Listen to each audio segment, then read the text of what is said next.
नमस्कार मंडळी, मी प्रिया. तुमचं स्वागत आहे पॅनफुल डिलाइट या माझ्या चॅनलवर. आज आपण बघणार आहोत घरच्या घरी घट्टसर दही कसं लावायचं, तेही मिल्क पावडर न वापरता. आणि मी हे दही स्टीलच्या भांड्यात लावणार आहे. जर दूध योग्य तापमानावर आणि योग्य विरजनासोबत ठेवले तर घट्ट आणि चविष्ट दही बनते. तर चला मग बघूया दही कसे बनवायचे. त्यासाठी लागणार आहे 1 लिटर गाईचे दूध आणि 1 मोठा चमचा दही. मी 1 लिटर गोकुळ कंपनीचे गाईचे दूध घेतले आहे. ते आता आपण गरम करूया.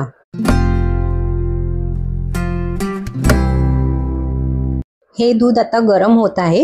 ह्याला आपण 5 मिनिटं उकळी आणूया. असे केल्यामुळे दूध घट्ट होते आणि त्यातील पाण्याचा अंश कमी होतो. आता हे दूध आपण दुसऱ्या भांड्यात काढून घेऊया, ज्यामध्ये आपल्याला दही लावायचे आहे. आता हे दूध इतपत कोमट करावे की आपला बोट बुडवल्यावर आपल्याला चटका लागला नाही पाहिजे. आता विरजनासाठी 2 मोठे चमचे दही घेऊया आणि हे दही घट्टसर हवे. आता हे दही चांगले फेटून घेऊया. गरम दुधात विरजण टाकले तर दही जमणार नाही, त्यासाठी दूध हे कोमट असायलाच हवे. आता हे सगळे दही आपण दुधामध्ये टाकूया.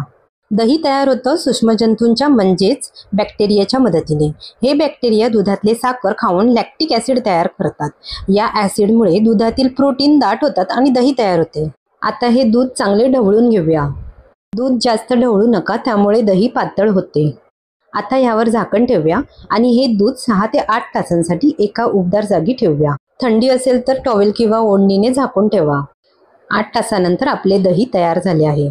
बघा हे किती घट्ट झाले आहे. दही तयार झाल्यावर ते फ्रीजमध्ये ठेवायचे, जेणेकरून ते आंबट होणार नाही. आता मी दही तुम्हाला कापून दाखवते. बघा किती घट्ट झाला आहे. यात पाण्याचा अंश कमी आहे. ह्याचे बर्फीसारखे तुकडे पडत आहेत. तर मंडळी, तुम्ही अशा पद्धतीने दही लावा आणि मला कमेंट्समध्ये सांगा. पुन्हा भेटूया अशाच नवीन रेसिपीसह. तोपर्यंत धन्यवाद.